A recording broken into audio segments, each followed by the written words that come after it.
सावन का महीना, भीगी हुई मिट्टी की महक और घर में पहली बार बजते हुए वो मंगल शंख। 12 साल की पूंटी के लिए ये सिर्फ शादी की रस्में नहीं थीं। ये उसकी नई जिंदगी का वो सुनहरा सवेरा था जिसे उसने सालों तक जिया था। लेकिन वो क्या जानती थी कि उसके ससुराल से जो हल्दी आई है वो सिर्फ खुशियां नहीं, बल्कि एक ऐसा सच लेकर आई है जो उसके माथे के सिंदूर को लगने से पहले ही धो देगा। तैयार हो जाइए हल्दी की उस रस्म के लिए जिसमें रंग तो था, पर उस रंग में छिपी हुई कड़वाहट ने सब कुछ बदरंग कर दिया था। पेश है हल्दी की रस्म। सावन का महीना था और आसमान से बारिश का सिलसिला थमने का नाम ही नहीं ले रहा था। कभी मूसलाधार बारिश शुरू हो जाती तो कभी कुछ पलों के लिए आसमान थोड़ा साफ नजर आने लगता था। खेतों में औस धान की फसलें अब गहरी काली और लहलहाती हुई दिखाई दे रही थीं और धान की बालियों ने भी अपना सिर उठा लिया था। पूंटी ने सुबह उठकर चारों तरफ देखा तो आकाश पर बादलों की एक घनी चादर बिछी हुई थी। उसे ऐसा लगा जैसे कुछ ही देर में रिमझिम फुहारें पड़ना शुरू हो जाएंगी। आज उसके मन में एक अजीब सी हलचल थी, जैसे वो खुशी कहे या फिर एक छिपा हुआ गहरा दुख। वो इस एहसास को न तो खुद समझ पा रही थी और न ही किसी को समझा सकती थी। आज उसकी शादी की रस्मों का पहला दिन यानी हल्दी का मौका था। उसकी 12 बरस की छोटी सी जिंदगी में ऐसा कोई भी खास दिन आज तक कभी नहीं आया था। सुबह होते ही उसकी ताई जी ने उसे टोका कि देखो पुंटी, तुम बारिश में भीगने के लिए बाहर मत निकलना। ताई जी ने कहा कि बस 3 दिन और खैरियत से बीत जाएं तो मेरा मन हल्का हो जाएगा। आज मंगलवार का दिन है और शायद शनिवार को उसकी शादी तय की गई है। पूंटी को यह सोचकर न जाने कैसा महसूस होने लगा, मानो खुशी की एक लहर उसके गले तक आकर ठिठक गई हो। शादी कोई दूर की जगह नहीं, बल्कि इसी गांव और इसी मोहल्ले में हो रही थी। करीब 1 साल पहले एक ब्राह्मण परिवार कहीं और से आकर हमारे गांव में बस गया था। उन्होंने वहां 2 बड़े बड़े मिट्टी के घर बनाए थे, जिनमें से एक रसोई का कमरा था। पूंटी तो अपनी सहेलियों के साथ उस घर में बेड़ तोड़ने या सत्यनारायण भगवान की सिन्नी लेने अक्सर जाया करती थी। जब उस मोहल्ले के किनारे घने जंगलों को साफ करके उन्होंने अपना आशियाना बनाया था, तो पूंटी ने कई बार सोचा था कि आखिर ये लोग इस वीराने में घर बनाने की क्यों सोच रहे हैं। किसे पता था कि साल भर भी नहीं बीतने वाला और वही घर उसका ससुराल बन जाएगा। ये कितनी हैरानी की बात है और कितनी अचरज भरी घटना है कि कोई इस पर यकीन भी ना कर सके। पर उसकी छोटी सी जिंदगी में ही ऐसा एक महा आश्चर्य भरा करिश्मा मुमकिन हो गया था। जैसे ही वो ये बात सोचती है, उसका मन और उसकी आत्मा किसी दूर की अनजान दुनिया में खो जाती है। इस भद्र लोक की इकलौती संतान सुबोध है और इसी के साथ पूंटी का विवाह तय हुआ है। पूंटी ने विवाह के इस प्रस्ताव के पहले भी सुबोध को अपने घर आते जाते कई बार देखा था। वो काफी गोरा, लंबा और छरहरे चेहरे वाला लड़का है, जिसने अभी हाल ही में मैट्रिक की परीक्षा दी है और नतीजों का इंतजार कर रहा है। सच तो ये है कि पहले तो पूंटी को सुबोध का चेहरा बिल्कुल पसंद नहीं आता था। जितनी बार वो अपने दादा के साथ घर आया, पूंटी बस यही सोचती थी कि देखो तो सही, कितना घोड़े जैसा मुंह है इसका। पर अब उसे सुबोध का वही चेहरा घोड़े जैसा कतई नहीं लगता, बल्कि बहुत ही शानदार और प्यारा नजर आता है। गांव के दूसरे लड़कों में भला किसके पास इतनी सुंदर आंखें, ऐसा साफ रंग और ऐसी चेहरे की बनावट है? राय परिवार की पांची ने उस दिन उसे चढ़ाते हुए कहा था कि अरे तू तो इसे हमेशा से घोड़े जैसा मुंह वाली कहती थी, अब तेरी किस्मत में आखिर वही घोड़े जैसा मुंह ही जुड़ गया। ये सुनते ही पुंटी उसे पीटने के लिए उसके पीछे दौड़ पड़ी थी। पुंटी के पिता गोले के दरवाजे पर खड़े होकर धान की सफाई की व्यवस्था देख रहे थे। वे खेतीबाड़ी करने वाले बहुत ही संभ्रांत किसान हैं और उनके घर में धान रखने के 4 बड़े बड़े कोठार हैं और एक बड़ा धान का गोदाम भी है। कोठार अनाज रखने के लिए गोदाम से काफी छोटा होता है, जिसमें 3-4 बीस धान समा जाता है, पर एक बड़े गोदाम में तो करीब 16 बीस धान भर जाता है। उनके घर का वो गोदाम भी धान से पूरी तरह भरा हुआ है और कोठार भी ऊपर तक भरे पड़े हैं। मोहल्ले के हरी काका जो कलकत्ता में नौकरी करते हैं, वे कभी कभार गांव आकर पुंटी के पिता से कहते थे कि अब और क्या चाहिए राय महाशय, इस महंगाई के दौर में तो आप ही राजा हैं। घर में इतना सारा धान भरा पड़ा है, आपकी बराबरी भला कौन करेगा। कलकत्ता में तो लोग लाइन में लगकर एक सेर चावल लेने के लिए घंटों खड़े हो रहे हैं और आप यहां निश्चिंत हैं। पुंटी ने जिज्ञासावश अपने पिता से पूछा कि हरी काका जो कह रहे थे कि लाइन में खड़े होकर चावल लेना पड़ता है, उसका क्या मतलब है। पिता ने बहुत ही सादगी से जवाब दिया कि मुझे क्या मालूम कि उस बात का क्या अर्थ है, तुम अपना काम करो और मैं अपना करता हूं, बात खत्म। उसने फिर जिद की कि क्या आप सच में उस बात का मतलब नहीं जानते। पिता ने तसल्ली से कहा कि बिना मतलब जाने भी तो हम लोग इस तंगी के जमाने में मजे से अपनी जिंदगी चला रहे हैं। कलकत्ता की गलियां देखे बिना ही हमारी गृहस्थी बहुत अच्छे से चल रही है। कलकत्ता में चावल की एक सेर की मात्रा के लिए 4 घंटे लंबी कतार में खड़े रहना पड़ता है। ये सुनकर पोंटी का मन कुछ सहम सा गया। जिस घर में उसका विवाह होना तय हुआ है, उनकी आर्थिक स्थिति बहुत अच्छी नहीं है। हरी काका ने भरोसा दिया है कि अगर सुबोध मैट्रिक पास कर लेता है तो वे उसे कलकत्ता ले जाकर अपने दफ्तर में नौकरी दिलवा देंगे। क्या उसे भी अपना गांव छोड़कर शहर की किसी तंग बस्ती में जाकर रहना होगा और रोज घंटों कतार में खड़े होकर वो एक सेर चावल जुटाना पड़ेगा। ये ख्याल आते ही उसका मन घबरा जाता है। पर अगर सुबोध उसके साथ हो तो वो शायद हर तरह की कठिनाई झेलने को तैयार है। घर के गोदाम से धान निकालने का काम चल रहा है, क्योंकि खबरापुता से आड़ती सीतनाथ कुलू वहां धान खरीदने के लिए पहुंचा है। शादी की रस्मों और खर्चों के लिए धान बेचना तो बेहद जरूरी था। उसकी ताई जी ने आदेश दिया कि पूंटी आज घर से बाहर कहीं भी कदम मत रखना। पड़ोस के घर से नाई हल्दी लेकर आएगा और उसी हल्दी को लगाकर तुम्हें स्नान करना होगा। तभी मछुआरा साधन भीगते हुए आंगन में आकर खड़ा हो गया और हाथ जोड़कर झुककर प्रणाम करने लगा। उसके पिता ने कहा कि साधन बेटा, तुम्हें इसलिए बुलाया है क्योंकि मुझे इस शनिवार के लिए कुछ ताज़ी मछलियों की सख्त ज़रूरत है। पता नहीं क्यों उस वक्त पूंटी का दिल जोर जोर से धड़कने लगा। अगर शनिवार को ही उसकी शादी है तो क्या सचमुच मछलियों का इतना बड़ा प्रबंध किया जा रहा है। साधन ने बहुत ही मजबूरी वाले लहजे में कहा कि मछली मिलना तो आजकल बहुत मुश्किल हो गया है। उसने पूछा कि आखिर नदी में बची ही क्या है, क्योंकि डूमर इलाके की सारी मछलियां तो आजकल कलकत्ता के बाजारों में भेजी जा रही हैं। साधन ने बताया कि आजकल तो 80 रुपये जैसा भारी दाम मिल रहा है, जो आज के समय में करीब 5000 रुपये जैसी कीमत के बराबर है, और मैंने अपने पूर्वजों के समय में ऐसी कीमत कभी नहीं सुनी थी। छोटी से छोटी पौना सेर की मछली भी बाजार में देखने को नहीं मिल रही है। उसने बताया कि उसने मुरगंगा में जाल बिछाया था और बड़ी मुश्किल से 11.5 सेर वजन की एक गजार मछली हाथ आई थी। पूंटी के पिता ने बड़े अचंभे से पूछा कि 11.5 सेर की गजार मछली? मैंने तो अपने जीवन में ऐसी बड़ी मछली के बारे में कभी नहीं सुना था। साधन बोला कि बिल्कुल सच कह रहा हूं राय महाशय, और उस जमाने की तंगी में तो गजार जैसी मछली भी 10 आना सेर के भाव से बिक गई थी। पूंटी वहां और एक पल भी नहीं रुकी और अपनी मां को ये अद्भुत खबर सुनाने के लिए तेजी से घर के अंदर की ओर दौड़ पड़ी। बारिश अब थोड़ी थम गई थी और मन कर रहा था कि काश कहीं बाहर जाने का मौका मिलता। उसके जीवन में जो इतना बड़ा और जादुई परिवर्तन आने वाला था, उसकी खुशी वह किसी के साथ खुलकर साझा भी नहीं कर पा रही थी।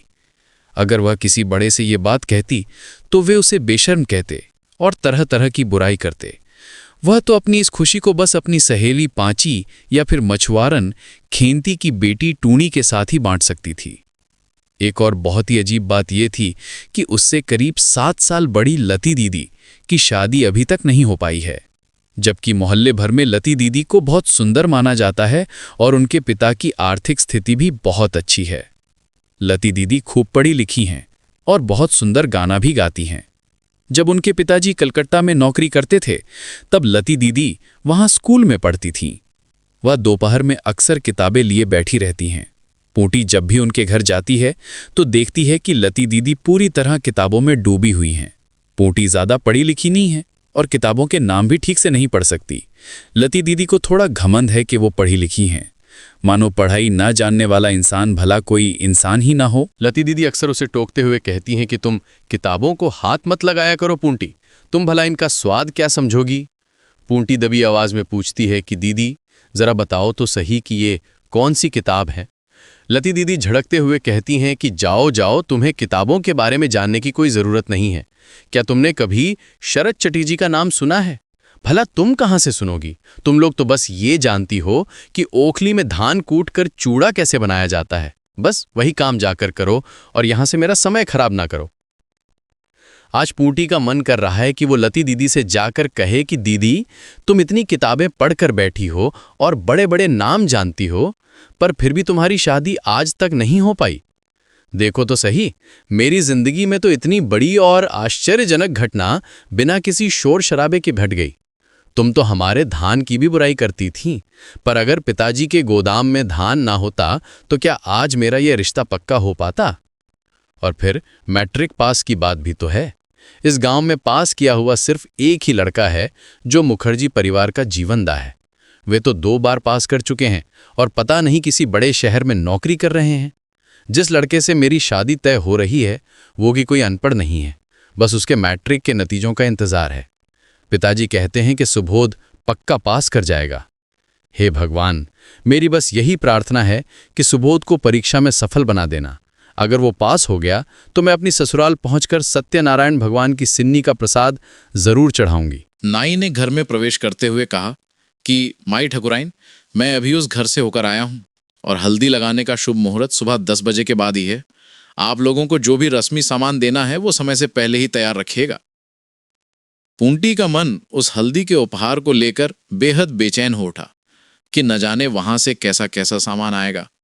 उसे पक्का यकीन था कि वे लोग एक लाल रंग की साड़ी जरूर भेजेंगे। अभी तक तो उसके पास माँ के बक्से में रखी बस 3 साधारण साड़ियां और एक डोरिया साड़ी ही थी। उसे उम्मीद थी कि अब उसके पास ढेर सारे नए कपड़े और जेवर होंगे, क्योंकि शादी में 5 भर सोना देने की बात पक्की हुई थी। आज तक उसने उन 2 छोटे कानों के कुंडल के अलावा कोई और गहना नहीं पहना था। दूसरी तरफ लती दीदी तो हाथ में 6-6 चूड़ियां, गले में लटकता हुआ हार, कानों में पाशा और उंगलियों में अंगूठी तक पहनती थीं। वे शहर में रहती थीं, इसलिए वहां की लड़कियों का रहन सहन भी बिल्कुल अलग था। इन छोटे गांवों में भला कुंवारी लड़कियां कांच की चूड़ियों के सिवा और क्या गहना पहनती? उसके पिता के पास इतना पैसा भी नहीं था, क्योंकि घर में बस अनाज के भंडार थे और नकद पैसों की हमेशा कमी रहती थी। धान बेचकर ही तो घर के सारे खर्च निकालने पड़ते थे। अचानक मूसलाधार बारिश शुरू हो गई और साथ में हल्की आंधी भी चल पड़ी। रसाई के छज्जे के नीचे खड़ी बछिया भीग रही थी और बड़े बड़े अरबी के पत्तों से पानी की बूंदें लगातार नीचे गिर रही थीं। उनका किसान बीरू मुची भीगते हुए आंगन में आकर बोला कि दीदी ठकुराइन, मुझे थोड़ा तंबाकू तो दे दो, मुझे तो कहीं से शादी का माहौल ही नहीं लग रहा। उसने कहा कि जब तक 2-4 चिलम तंबाकू ना फूंक लूं तब तक भला ये कैसे समझ आएगा कि शादी की रस्में शुरू हो गई हैं। पूंटी ने उसे झिड़कते हुए कहा कि जाओ यहां से और मुझे लेक्चर मत दो, मैं तुम्हें तंबाकू कहां से लाकर दूंगी, जाओ अपनी काकी मां के पास जाकर मांगो। दिन काफी चढ़ाया था और शादी के कामकाज के लिए घर में बहुत से लोग जमा हो गए थे। अब वाकई घर किसी शादी के मंडप जैसा दिखाई देने लगा था। कुमोरपुर की काकी माँ और 5 घरा की मौसी अपने बच्चों के साथ आ पहुंची थीं। 11 बजे तक और भी मेहमानों का एक बड़ा दल आने वाला था, क्योंकि रेलवे स्टेशन पर उन्हें लेने के लिए गाड़ियां भेजी गई थीं। सभी औरतें टोलियां बनाकर नदी में स्नान करने के लिए निकल पड़ीं।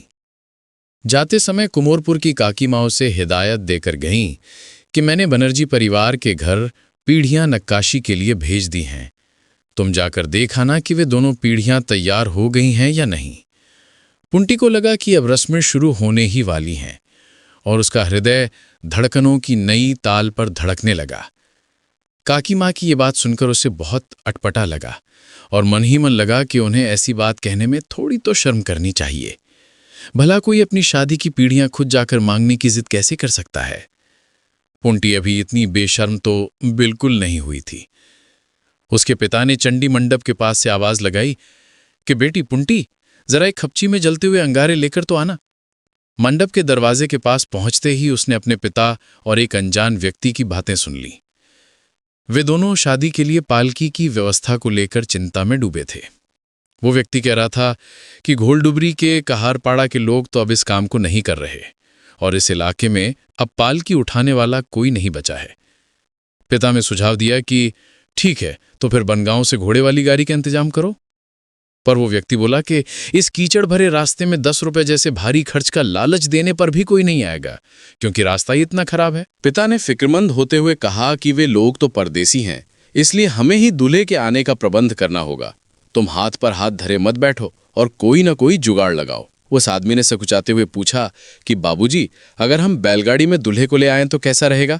दूल्हा तो वैसे भी बैंड बाजे वालों के साथ आ रहा है। पिता ने झिड़कते हुए कहा कि अरे नहीं नहीं, वो देखने में बहुत खराब लगेगा। भला बैलगाड़ी के पीछे अंग्रेजी बाजा बजाते हुए दूल्हा आएगा तो लोग क्या कहेंगे? वो आदमी फिर बोला कि बाबूजी, बैलगाड़ी में दूल्हा जाने में भला क्या बुराई है? अगर वो आपके घर के पीछे आकर रुकेगा तो इसमें क्या हर्ज है? पिता ने कहा कि ये कोई भद्रलोक की शादी है कि दूल्हा बैलगाड़ी में आएगा। साथ ही दूल्हा पीछे वाले रास्ते से नहीं आएगा, क्योंकि वहां तो आई बूढ़ों का रास्ता है। उसे तो आगे वाले इमली के पेड़ के रास्ते से लाना होगा। तुम आज ही यज्ञतला जाओ, वहां जो कुछ कहार परिवार हैं, कोशिश करो कि उनसे पालकी का इंतजाम हो जाए। उस आदमी ने तर्क दिया कि बाबूजी, वहां से तो 3.25 कोस से भी ज्यादा लंबा रास्ता है। पोटी वहां और खड़ी नहीं रही। क्या सुबोध सचमुच दूल्हा बनकर बैलगाड़ी पर आएगा? ये ख्याल आते ही उसे हंसी के फव्वारे फूट पड़े। क्या वो गले में धतूरे के फूलों की माला पहनकर आएगा? उस दृश्य की कल्पना करते ही पूंटी की हंसी के मारे सांस फूलने लगी। उसने अपने 4 साल के चचेरे भाई को आवाज दी कि ओ टीनू, जरा इधर तो सुन, तुझे एक बहुत मजेदार बात बताती हूँ। वो आंगन के नीचे से ही गुजर रहा था। उसने ऊपर मुंह करके मासूमियत से पूछा कि दीदी क्या हुआ? उसने हंसते हुए कहा कि तुझे पता है, हमारे घर जो दूल्हा आने वाला है वो धतूरे के फूलों की माला पहनकर बैलगाड़ी पर आएगा और पीछे अंग्रेजी बाजा बजेगा। तीनों भी बिना समझे खिलखिलाकर हंसने लगा।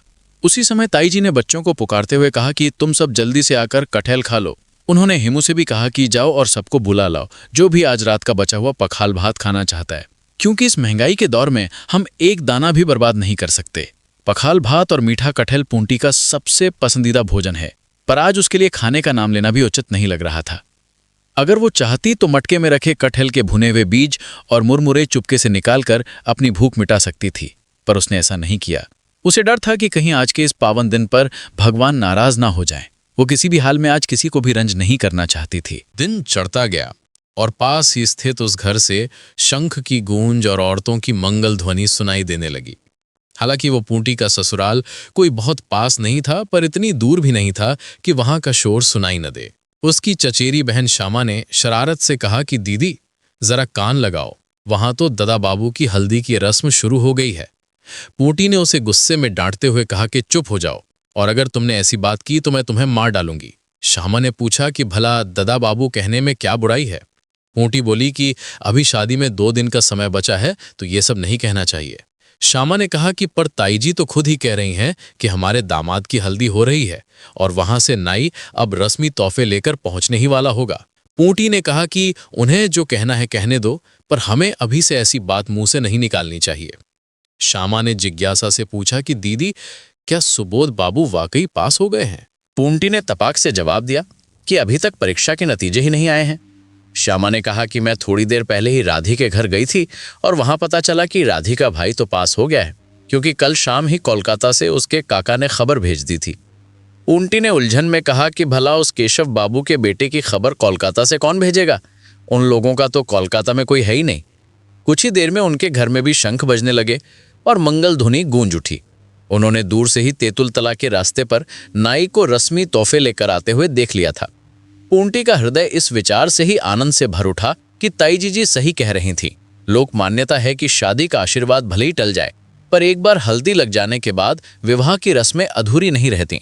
अब तो उसके जीवन में वो जादुई चमत्कार घटित हो चुका था जिसे कोई चाहकर भी नहीं बदल सकता। अब कोई भी इस बंधन में बाधा नहीं डाल पाएगा। गांव में लोग अक्सर शादी में तरह तरह की अड़चनें पैदा करते हैं और पूंटी की शादी को लेकर भी लोगों ने बहुत अनाप शनाप बातें की थीं। किसी ने कहा कि लड़की का रंग सांवला है, तो किसी ने उसके नैन नक्श पर टिप्पणी की कि वो पढ़ी लिखी भी नहीं है और ना जाने क्या क्या बुराइयां गिनाई थी। पर अब सब बेकार है, क्योंकि सुबोध के परिवार ने उसे स्वीकार कर लिया है। उफ, उस नाम का ख्याल आते ही उसका मन शर्मा गया और उसने खुद को टोका कि इस तरह किसी का नाम दिल में सोचना भी ठीक नहीं है। उसके बाद की सारी घटनाएं किसी सुनहरे सपने की तरह उसकी आंखों के सामने से गुजरती चली गईं। शंखों की मधुर गूंज और औरतों की मंगल ध्वनि के बीच उसकी माँ और काकी ने उसे बड़े प्यार से तेल और हल्दी का लेप लगाया। हल्दी की रस्म के तोहफे में एक लाल किनारे वाली साड़ी, शुद्ध सरसों का तेल, एक बड़ी सी मछली और दही से भरी हांडी आई थी। पूंटी की 3 सहेलियां उसके साथ बैठकर बड़े चाव से भोजन करने आईं और माँ व ताईजीजी ने बड़े लाड प्यार से उसे अपने पास बैठाकर मछली और दही खिलाया। वे लोग उसे न जाने कितनी मीठी बातें सुना रहे थे और उसके सिर पर आशीषों की वर्षा कर रहे थे। एक सोने की पीढ़ी पर सिंदूर का टीका लगाकर उसे दीपक दिखाया गया ताकि उसका खाली पड़ा धान का गोदाम आने वाले भादों के महीने तक कम से कम आधा तो भरी जाए। पिताजी अक्सर अफसोस करते हुए कहते थे कि हमारा गोदाम कभी खाली नहीं रहता था, पर ना जाने क्या सरकारी नियम आ गए कि कोई भी अब धान जमा करके नहीं रख सकता। इसी सरकारी कानून की वजह से उन्हें गांव के जरूरतमंद लोगों को बहुत सारा धान कर्ज के रूप में बांटना पड़ा था। हल्दी के तोहफों में कई और चीजें भी आई थीं, जिन्हें दावत खत्म होने के बाद गांव की औरतें देखने आईं और पूंटी ने भी उन्हें पहली बार करीब से निहारा। पहले तो वो शर्म के मारे उस ओर गई ही नहीं थी। एक साड़ी, एक ब्लाउज, एक पेटीकोट, अलते की डिब्बी, साबुन, एक शीशा और खुशबूदार तेल, ये सब चीजें अब केवल उसकी अपनी थीं और इन पर किसी और का कोई हक नहीं था। ये उसकी मर्जी पर निर्भर था कि वो किसी को खुशी से कुछ देना चाहे या फिर इन्हें सहेज कर अपने बक्से में ताला बंद करके रखे। अब उस पर किसी और का कोई जोर नहीं चलने वाला था। दोपहर के 2 बज चुके थे और घर के सारे कामकाज निबट गए थे। पुंटी का मन बहुत व्याकुल हो रहा था क्योंकि मोहल्ले की लती दीदी, हिम्मी, अन्ना और राधी जैसी सहेलियों में से कोई भी अब तक उससे मिलने नहीं आया था। उसका जी चाह रहा था कि वो खुद जाकर उन्हें दिखाए ताकि वे यकीन कर सकें कि उसकी जिंदगी का वो महा आश्चर्य भरा दिन आज वाकई आ गया है। वो उस अद्भुत दृश्य की कल्पना में खो गई कि जब अंग्रेजी बैंड बाजे के साथ दूल्हा तेतुल तला के रास्ते उसके घर पहुंचेगा, जब बोधन तला के पास पालकी से उतरकर वो सबको प्रणाम करेगा और जब आतिशबाजी के धमाकों के बीच लोग खुशियां मनाएंगे, तो नज़ारा कितना भव्य होगा। काश कि मोहल्ले की सारी लड़कियां उस वक्त वहां मौजूद हों और सब ये सब अपनी आंखों से देख सकें। टहलते हुए वो मुखर्जी परिवार के घर जा पहुंची। मुखर्जी गिन्नी ने उसे देखते ही स्नेह से कहा कि आओ पुंटी बेटी, आओ। क्या आज तुम्हारी हल्दी की रस्म संपन्न हो गई? ईश्वर करे कि तुम्हारी शादी हंसी खुशी निबट जाए। तुम यहीं बैठो, मैं अभी थोड़ी देर में चाय बना कर लाती हूँ। सच कहूं तो आज के इस तंगी के युग में बेटी का हाथ पीले करना कितनी बड़ी जिम्मेदारी है, ये वही जानता है जो ये बोझ उठाता है। तभी पड़ोस की खिड़की से गांगुली परिवार की छोटी बहू ने आवाज दी कि अरे, क्या वो पूंटी है? क्या तुम्हारी हल्दी की रस्म हो गई? तुमने तो हमें बताया तक नहीं, जबकि तुम्हारा घर तो हमारे घर के बिल्कुल पीछे ही है। पूंटी ने बड़ी सहजता से कहा कि बौदी, आप लोग खुद क्यों नहीं आई? क्या हमने कभी मना किया था? जब शंख बज रहे थे तब भी अगर आप आ जाती तो बहुत खुशी होती। लतिका ने मन ही मन सोचा कि पूंटी अभी नादान है और उसे ऐसा तीखा उत्तर नहीं देना चाहिए था, पर इस तीखी बातचीत के बाद जो हुआ उसके लिए कोई भी तैयार नहीं था। गांगुली परिवार की छोटी बहू का चेहरा गुस्से से लाल हो गया और उसने कड़वे स्वर में कहा कि ये तुम्हारी हिम्मत कैसी हुई ऐसी बात करने की? हम लोगों ने कभी हल्दी की रस्में नहीं देखी हैं क्या, जो तुम्हारे शंख बजाते ही कुत्ते की तरह दौड़कर वहां खाने के लिए बैठ जाएं? पूटी, तुम्हारा इतना अहंकार ठीक नहीं है। सुना है तुम्हारे पिताजी के पास धान के बहुत बड़े गोदाम हैं, पर क्या ऐसी शादी हमने अपने पूरे जीवन में कभी देखी है? जिस लड़के से तुम्हारी शादी हो रही है, ना तो उसके पास अपनी रोजी रोटी है और ना ही हमें यह पता है कि वो पढ़ा लिखा कितना है। घर में तो कोई काम करने वाला है नहीं, इसलिए बस तुम्हें घर की रसोई संभालने के लिए ले जाया जा रहा है। और सबसे बड़ी बात तो यह है कि वो इस बार मैट्रिक परीक्षा में फेल हो चुका है। लतिका से और नहीं रहा गया और उसने बीच में टोकते हुए पूछा कि छोटी बौदी, ये किसने कहा? सुबोध बाबू के पास होने या फेल होने की तो कोई खबर अब तक आई ही नहीं है। क्यों नहीं मिली होगी खबर? सब पता है कि वो फेल हो चुका है और इस बात को छिपाने के लिए उन्होंने जानबूझकर वो खत ही छुपा दिया है। उनकी पूरी कोशिश है कि शादी की रस्में खत्म होने से पहले ये दुखद खबर किसी के कानों तक ना पहुंचे। खत लाने वाले साहब खुद हार्ट से डाक लाए थे और उन्होंने अंधेरा होने का इंतजार किया ताकि उस पोस्टकार्ड को चुपचाप सुबोध के घर पहुंचा सकें। वे तो हमारी आंखों में धूल झोंक रहे हैं। पूंटी की आंखों के सामने मानो अंधेरा छा गया और पूरी दुनिया धुंधली होकर गायब हो गई। उस मुंहफट और घमंडी छोटी बहू के सामने वो आखिर किस मुंह से खड़ी होगी? हों हल्ले की आवाज सुनकर मुखर्जी गिन्नू हड़बड़ाकर वहां दौड़ आई और लतिका ने जल्दी से पूंटी का हाथ पकड़कर उसे कमरे के अंदर खींच लिया। कमरे के अंदर आकर मुखर्जी गिन्नो ने दबी आवाज में कहा कि अरे ओ छोटी बहू, वो अभी छोटी बच्ची है और उसके अरमानों भरे दिन में इस तरह जहर क्यों घोल रही हो। लतिका को संबोधित करते हुए उन्होंने कहा कि देखो तो सही माँ लती, ये क्या अनर्थ हो गया। पूंटी किसी लकड़ी की मूर्ति की तरह जड़ होकर खड़ी थी और लतिका उसके हाथ को झकझोरते हुए बोली कि चल पूंटी, मैं तुझे घर छोड़ाती हूँ। वो उसे समझा रही थी कि उस औरत की बातों पर ध्यान मत दे, वे सब झूठ हैं। चल पूंटी मेरी प्यारी बहन, वहां से घर लौट चल। लतिका की आवाज और उसके लहजे में एक अजीब सी सहानुभूति थी, जिससे पूंटी को तुरंत आभास हो गया कि लती दीदी भी इस सच से वाकिफ हैं। शायद गांव का हर इंसान ये बात जानता है और सिर्फ वही है जो अब तक इस गहरे अंधकार में जी रही थी। घर से बाहर निकलते ही शर्म और अपमान के मारे उसका कलेजा फट पड़ा और वो एक छोटी बच्ची की तरफ अफक कर रो पड़ी। उसने सिसकते हुए पूछा कि लती दीदी, क्या मैंने छोटी बहू से कोई बहुत बुरी बात कह दी थी? क्या मेरा बर्ताव खराब था? पूंटी के वो सुनहरे अरमान, वो लाल किनारे वाली साड़ी और वो ढोल नगाड़ों का इंतजार, सब कुछ एक पल में उस छोटी बहू के कड़वे शब्दों ने धूल में मिला दिया। कभी कभी समाज की नज़रें उस सच को देख लेती हैं जिसे हम अपनी खुशी के चश्मे से नहीं देख पाते। क्या उस फेल हुए इम्तिहान की खबर पूंटी को एक नई राह दिखाएगी, या वो बस उस अपमान के बोझे तले दब कर रह जाएगी? बने रहिए डिजिटल नॉवेल वर्ल्ड के साथ। समाप्त।